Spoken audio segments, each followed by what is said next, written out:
Welcome to another installment of Home Theater Tours. Joining myself and DJ is Greg Bartly. Welcome to the show, Greg. Thank you very much. I appreciate that. And Ara and DJ, I will say it again. You guys, this is fantastic. I've done my own videos before, and I always feel very awkward. So it's nice to have a conversation with two guys. And so thank you. Thanks for being on, Greg. Appreciate it. You got some great pictures here. We got a bunch to get to. A little different format. We've been doing videos in the past. I'm kind of liking this. We're going to do all pictures at my request. I asked for all pictures. And we're just going to scroll through these pictures and talk about what we see. And we're going to open up here. Why don't you talk about this first picture? Very colorful. And we're not even in your theater yet. And I've got a bunch of questions. So why don't you talk about this first picture? This is an open part of my basement. My wife and I had this house built 8 years ago, and my wife's a doll. She's like, the basement is yours. Do whatever you want with it. Just as long as we can have dinner, you know, and couldn't afford to eat, do what you want with it. So I've been a collector of audio equipment since 1974, and I love this stuff. So that's just a little, this is where I kind of watch sports. It's a 75-inch TV in the corner and a 43. Closer to the bar, I just picked up, those are some old DCM time frame speakers that I picked up for $75 locally, which is a steal for those speakers. I've got a couple other systems. I'm always playing around with that stuff, so that's what I call like the sports watching part of my basement, I guess you could call it. Yeah, it's really nice. I love the colors, the pink lights.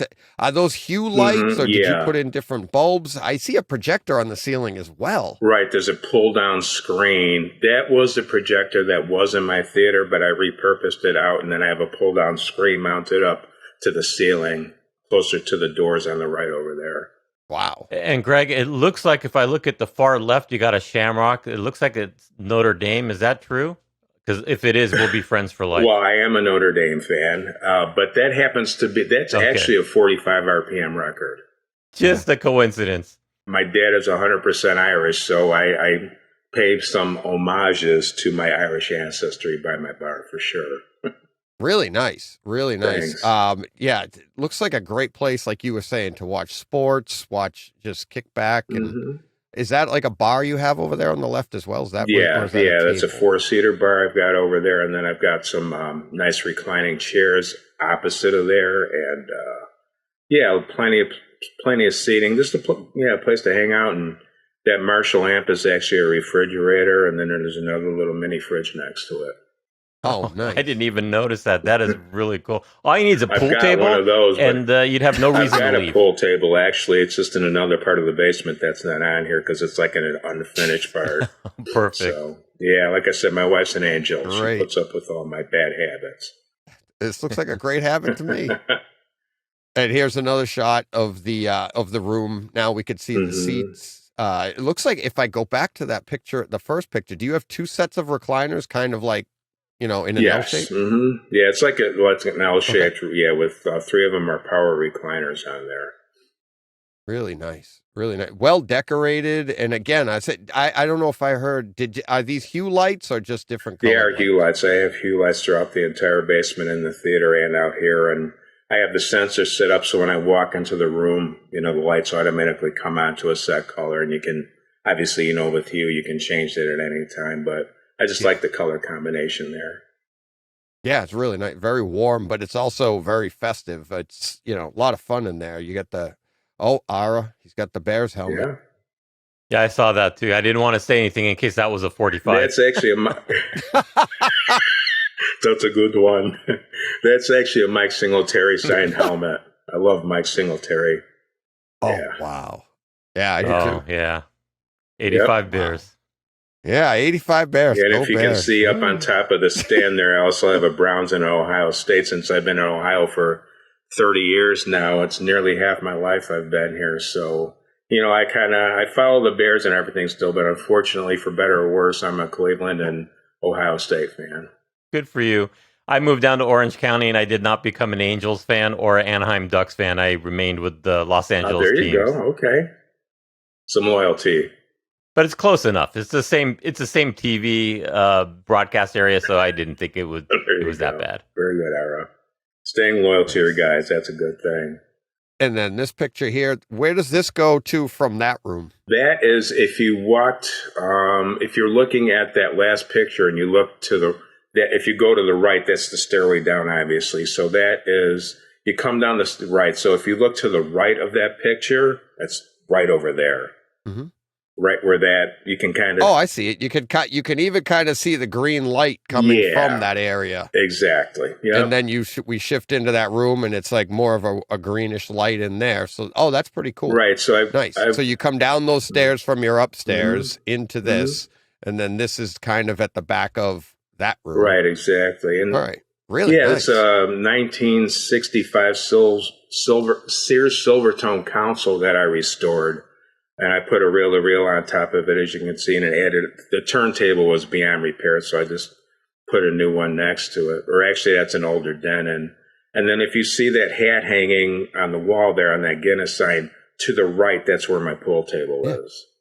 Ah, gotcha. So my aunt and uncle had that exact same console, and I loved that thing. They ended up, I think, just dumping it, but had anybody known how valuable these things would be, this far out in the future. But at the time, we didn't know any better.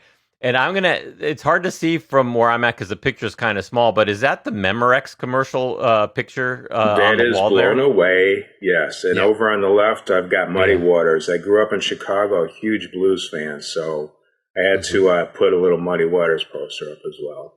Yeah, very nice. I just love your decorations. So far, I'm loving this place. And just real quick, we're not even in the theater yet. I know. Straight Back was another project. That's a 1939 Zenith radio that still works. It doesn't pull anything in, but it does light up and work. And so I refitted that with a Bluetooth speaker. And I just love repurpose. And that console was a lady right in the town that I live in she was moving and needed to get rid of it. She was going to give it to me for nothing, and I insisted on it. I gave her $35 for it. I couldn't take it for free. It's in great shape. It looks brand new.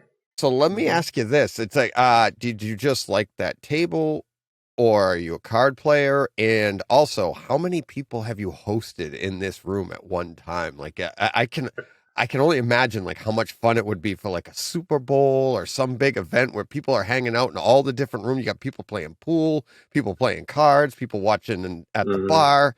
I mean, this doesn't look like a house. This looks like a destination. Well, thank you. I really appreciate the compliment. I think the most people we've ever had down there at one time was probably 15 or 16 people, but that was in the theater as well. And I'm not a big card player, but a lot of the stuff you see in my basement and in the theater as well, I bought used. I mean, a lot of the equipment. As long as it's got a warranty and I've got some kind of coverage on it, I have no hesitation of buying used equipment, speakers. Yeah, you can save a lot of money.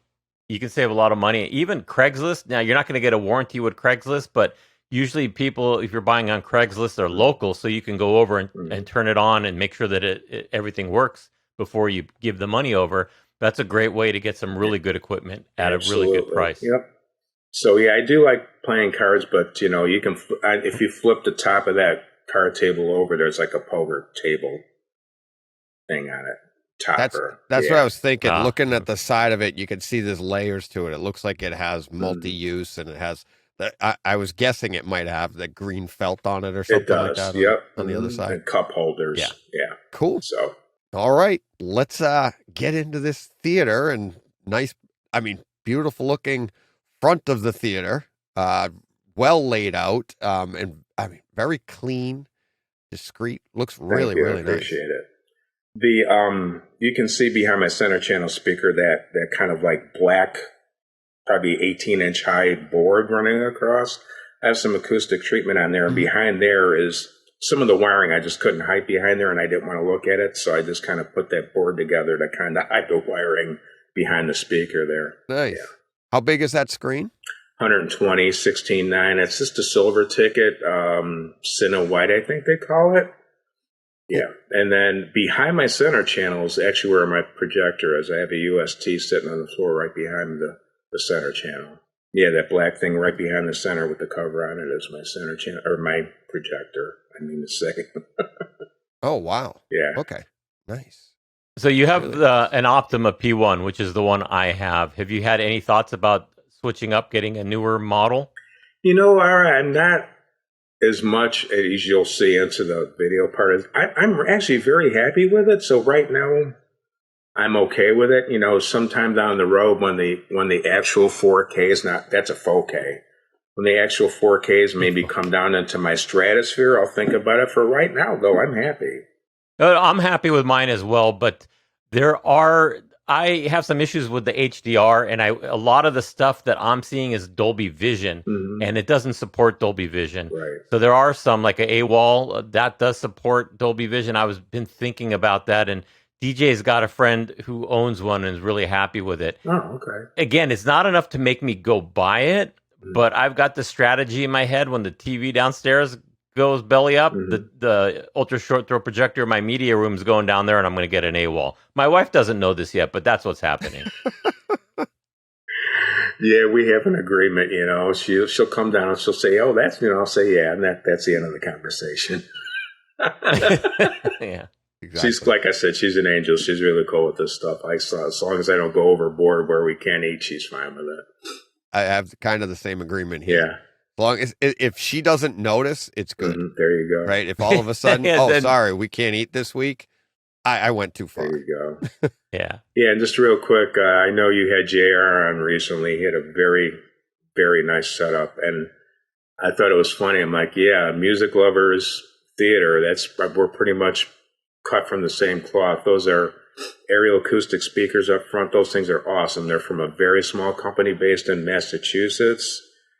They don't advertise at all, but man, those things sound great. I love music, and yeah, it's like I said, most people have never heard of those things, but man, I love them. Going behind, speaking of the speakers, going behind the speaker you have on the left, that's where your rack system is, or part of it? That's part of my rack system, yes. And the speakers are pulled out far enough away from that wall behind them where I haven't noticed where that rack used to be in the back. But if I don't listen to a lot of albums down there, but when I did, I had to walk into the other room, go out the door around where the pool table is and into the back part of the basement to get to all that stuff. So I decided to pull it out front, and before I made it permanent, I listened to it to see if I noticed any difference from the sound from when before it was there, and I didn't, so I left it there. So that's an old Yamaha linear tracking turntable. Underneath that is my Blu-ray and my 4K player, and then just a Panamax power conditioner and a phono preamp at the bottom down there. This is to the left of your center channel, correct? Yes, it's between the center channel and that rack you were just showing. That's right. Yep. And what is this here? The SDP 55. 55. Yeah, I was speaking about Roon. That's a Roon endpoint. So I can just go on Roon, and the DAC in that thing, even for music, is really good. I used to have a dedicated front end for music. I actually had a Balanced Audio Technology 2 preamp, SOTM streamer, and a Mytek Brooklyn DAC before I bought the JBL, and those all fed. So I changed the XLR cables from that front end to my old Marantz 8802. But when I got this, I just decided to try music through this, and I wound up selling those other pieces because this thing does so well for music too. You like the Roon for music? Oh, really? Yeah, I love Roon. Yeah. I mean, once I got used to it, I literally can't live without it. If they got to charge me $100,000 a year, I'll have to go rob a bank. So, I have a listener that he's been on my Takeover Tuesday. His name's Reggie, and he has a Roon and he loves it, and he uses it. He streams it from his car and stuff. You can do that now. They just did an update where you can use it mobile as well. Yep. And he loves it. He is a real audiophile. I love picking his brain on stuff and getting into, because that's not really my area. Right. But I asked him, I'm like, you have this perfect sound coming from the Roon, the best bit rates and everything. I'm like, is there really a advantage in the car? Because you got wind noise and everything. And he's like, yeah, no advantage. I just know I have the best. And that's just what he wants. great. We are a bunch of geeks, aren't we? At the end of the day. Yeah, I love it. And I love the honesty of the answer, right? The honesty is like, oh, I know. I can't compete with being sitting in a room, but I just know that's what I have. And he can. If he slows down at a light, he'll hear the difference. He'll be like, okay, that's nice. There you go. Exactly. So that is my iPad. So that is the Roon interface. So if you click on it, it shows what end unit you're using, which in that case is the JBL. It shows the bit rate and everything. There's so much metadata on if you use Roon. It's unreal. And I love listening to radio, like Spotify or whatever, but I'm telling you, Roon radio, better than anything I've ever used. Wow. I very, very rarely skip a track on Roon radio. Really? Wow. So you must really have that ear. Like I have a few listeners like that have that just audiophile ear, and you're just listening for, like JR when he was on, just listening to the clarity and everything that you can get. Whether, and like what I like JR saying in his video is that he'll listen to stuff that he might not even like it, but it's just recorded so well that he has to have an appreciation for it. I heard him say that, and I agree with him to a certain extent, but if I don't like something, I just don't like it, but the recording is great, I kind of, because I've had friends and people suggest stuff, and yeah, it sounds great, but if I don't like the genre or the music, it's kind of hard for me to sit there and stay with it. But that's one of the reasons why. So then it becomes demo material. It becomes demo material at that point, because there's a few songs that I don't like, but I use it when I evaluate speakers or anything, just because I know what it sounds like.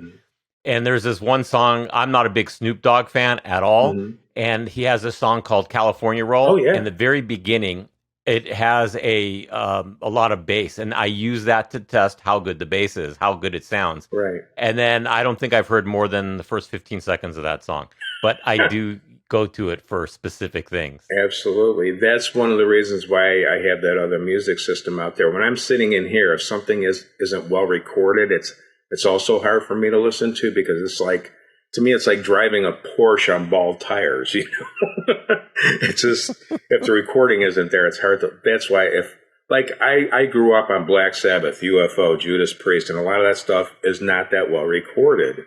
So if I'm in the mood for that, I'll go out in the other room and listen to it. But if it's like, I don't know if you guys are familiar with the recording artist Beck. His recordings are outstanding. And I'm a huge Steely Dan fan. I heard you mention them in JR's video. And so if I'm listening to stuff like that, it's in here. But if I just want to rock out, I go in the other room. Where's this rack? That is actually behind the screen wall. That is... That amp up on top there I don't use. The turntable, I have a little exercise area down there, and sometimes I'll throw a record on when I'm hitting the bike or whatever. Then underneath that is the amp that I'm using for my rear speakers. Then you can see a power conditioner, and then underneath that is another Rotel amp that I'm using for my height speakers. And then underneath that is another amp that JR has. That's a 5-channel. I'm using that for my center channel and my 2 side. I have 2 pairs of side channels, so that's powering those 4 speakers.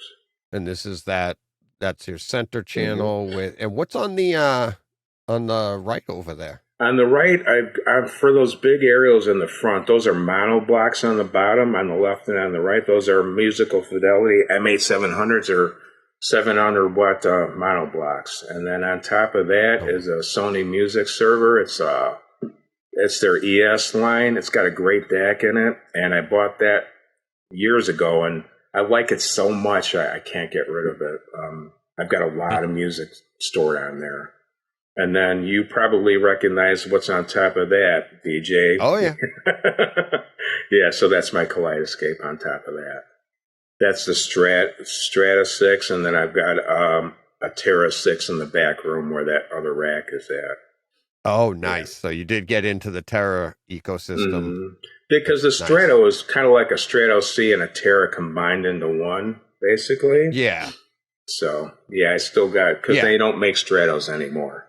No, but they're out there for people to start up. Right. And that's what people are doing. So it's a great way to get started, and then you bring that Tera in, and you notice the download speeds are so much better. Yeah, that's for sure. What's the is that a sub that's next to it, or? Yes, I've got 5 subs in the room altogether. Those are the Martin Logan. I think those are the Descent Eye or the Depth Eye. I forget which one's which because I have both. But yeah, those again are the Aerial Acoustics 7Ts. And so I've got each one of those is flanked by the Martin Logan sub. That's all my subs are sealed and servo controlled. They probably don't have the output of a ported sub, but me being such a music fanatic, I prefer sealed subs. They produce plenty of LFE for my taste. I know some guys would, have a room full of ported 18s, and God bless them, man.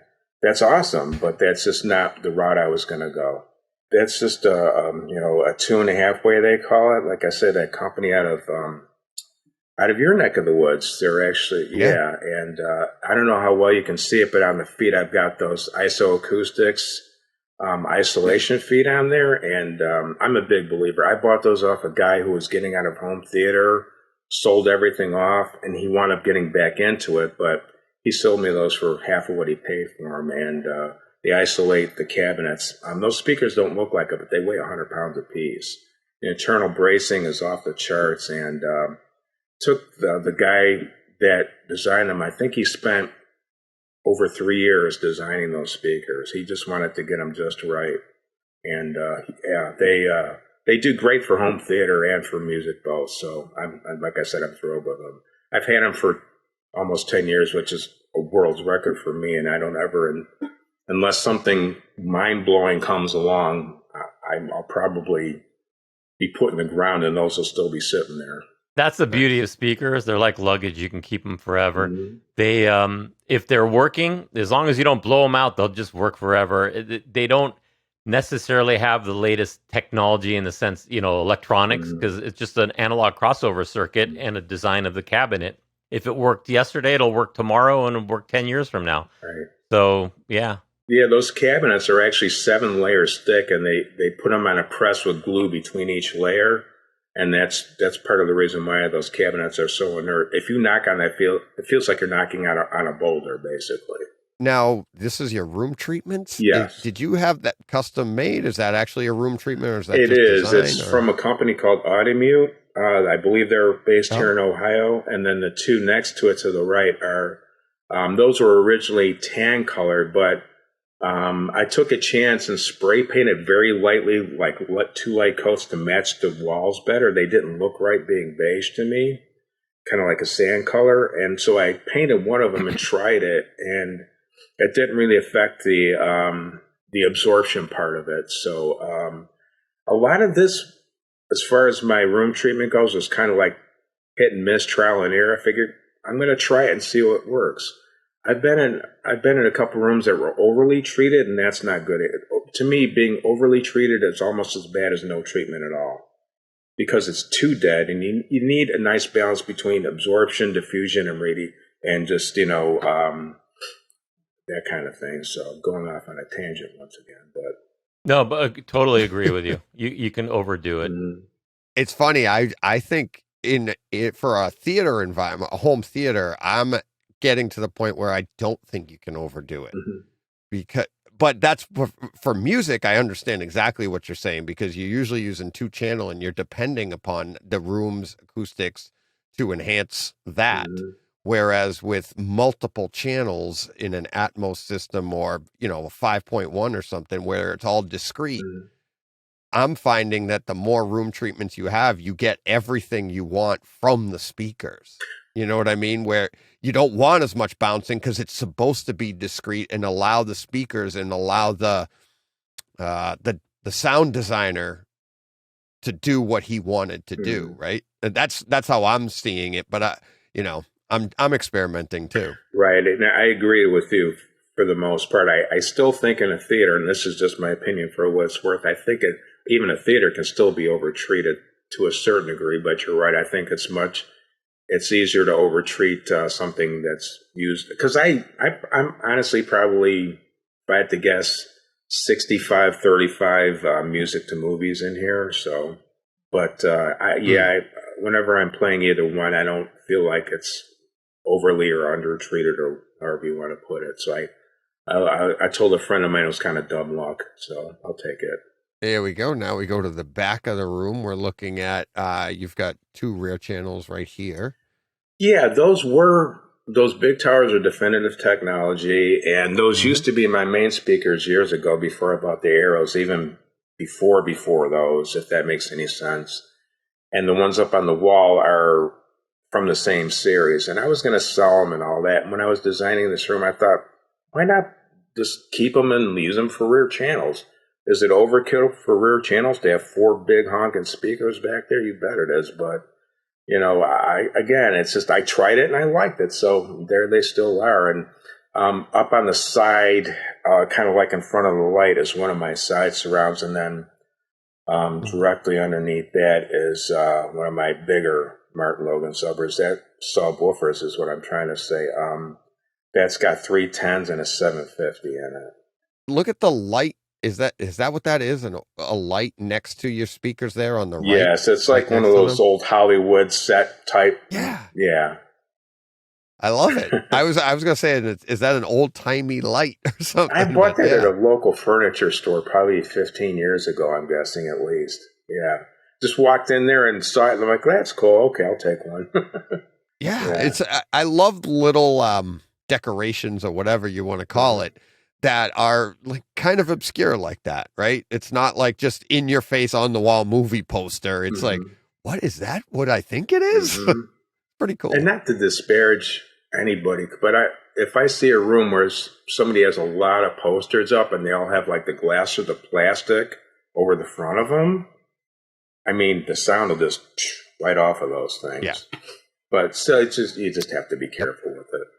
There's another shot. That's the other side, other corner of the room. Correct. And there, I call that big, like weird angled thing. That's my ugly sub. That's an old Infinity SW12, I believe it's called, or something like that. It looks like garbage, but you can't really see it because it's in the back of the room where nobody really ever goes except me. That thing really, it'll wake you up. That way. Yeah. And then that's one of the aerial speakers up on the side wall, and then my other 2 rear surrounds in the back, obviously, there. And then just some albums and CDs and junk like that in the cabinets. And I still want to pop in a 3D movie every once in a while, so that cabinet on there on the left there has a bunch of 3D glasses in it. Oh, nice. Yeah. It looks like you have an old Super 8 projector as well. Does that work? Oh, no, that's just a decoration. Oh. Yeah, that's just a metal decoration type thing. And now here we're looking at the back of the room from the front of the room. Correct. And looks really, really nice. 2 rows of seats, obviously. Just same as when you're looking at the front of the room. Very well laid out, very clean looking. I love the color of the walls, the white trim, the black seats. Even, I don't know why, but even in this picture, you see that wood poking through between the seats, that warm picture. It just looks really nice. Very well accented and everything. Well, thanks. I had a blast putting this room together, and I did ask for my wife's input. If I wasn't sure about something, I'd try and get a second set of eyes on it, and because she's really good with that stuff too. You know, when she and I kind of not designed the house, but the furniture, the cabinets, we were pretty much on the same page with everything. We didn't have any. I don't like those floors. I don't like those cabinets. So she and I have similar, but it was nice to get a second set of eyes on things. And I built a riser myself. I built it too short the first time, so I had to put a second tier on it. But live and learn. Again, it's just like I'm kind of a mad scientist when it comes to that stuff. How long did the entire room take you to get to this stage?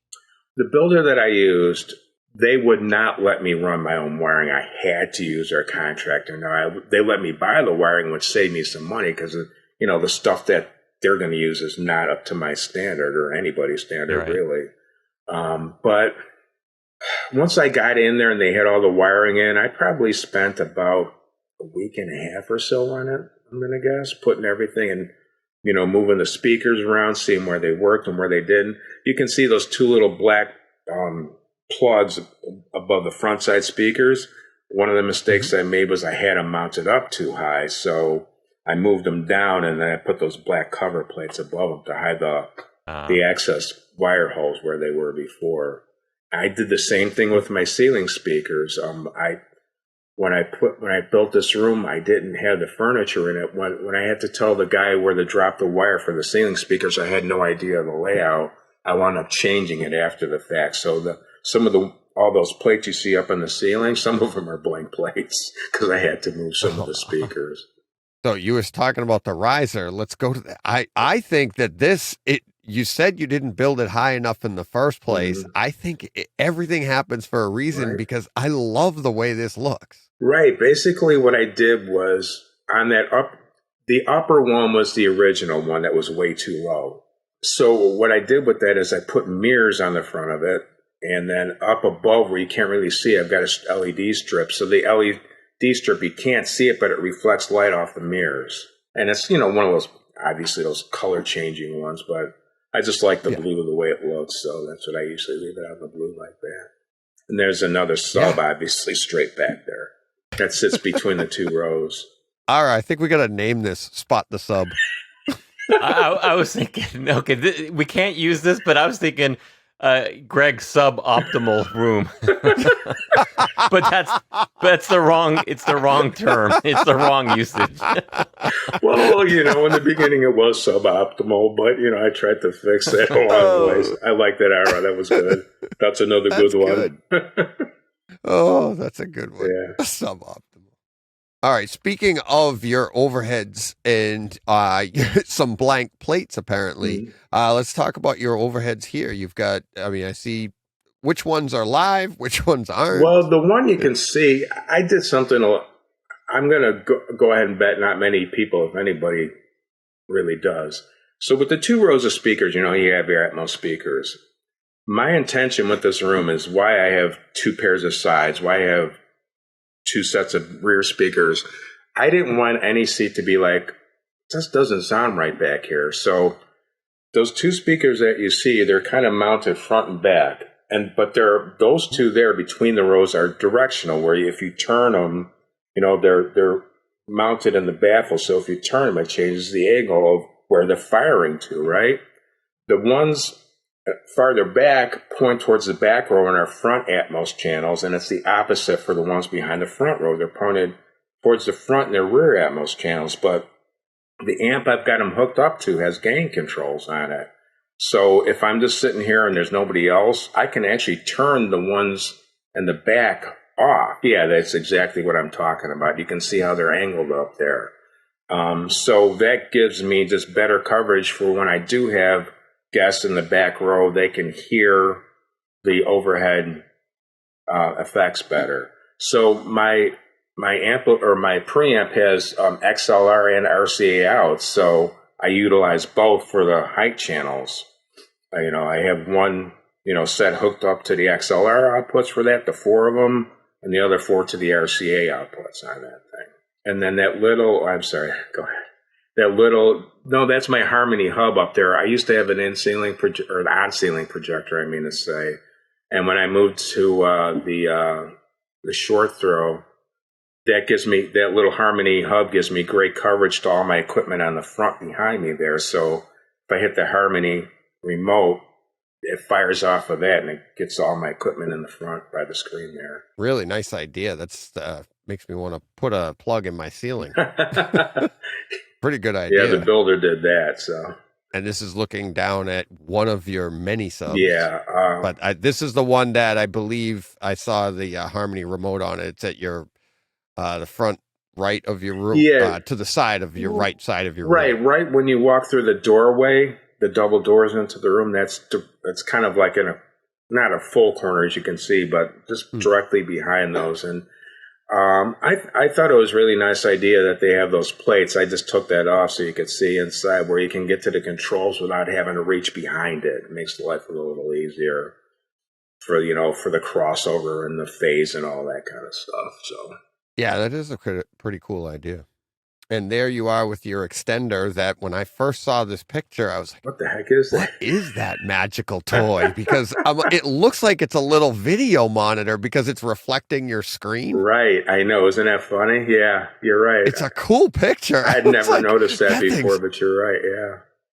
Yeah. Yeah. I was like, that's got to be something cool. And I obviously going through the other pictures, I didn't notice that it was just, I have a Harmony hub as well. And it's like, you can see that it's a Harmony hub in the other pictures, but here with that reflection, it looks like it's playing something or it's got its own video. A little tiny screen on the ceiling. Sure. Why not? Yeah. Like, I don't know.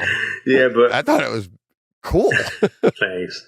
And one of the other mistakes I made when I did move the speakers to what I thought was an optimal place, when you look up at that Harmony, the first one to the left, that's a blank plate because I thought I was being careful and really checked well, but there's an HVAC vent right above there. Oh. So I'm like, dope. Yep. So yeah, even though so I had to move them a little bit farther apart than I wanted to, but again, live and learn, So one of the mistakes I made along the way. Yep. And then we finish up with this beautiful shot.